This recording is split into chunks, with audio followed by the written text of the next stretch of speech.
Vážený pane zastupiteli Dominiku Feri, já jsem včera zhlédl vaše video, kde jste položil otázku panu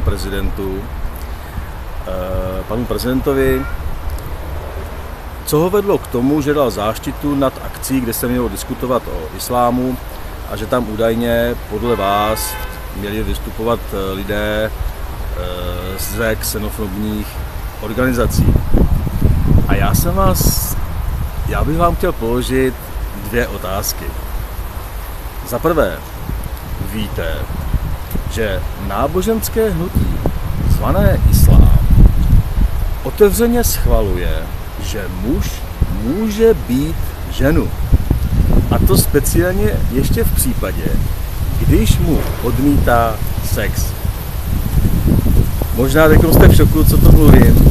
Já jsem byl taky v šoku, já jsem to se dozvěděl teprve někdy asi před měsícem. Můžete se sám podívat, když si otevřete YouTube, dejte si do vyhledávače Islámský duchovní vysvětluje, jak se má správně být žena. Je to v nějaké televizi, to tam vysvětluje, není to prostě nic, není to nějaký radikální islám, prostě běžný islám. Takže moje otázka je myšlená upřímně. Víte to? A pokud to nevíte, prosím, podívejte se na to video. A druhá otázka.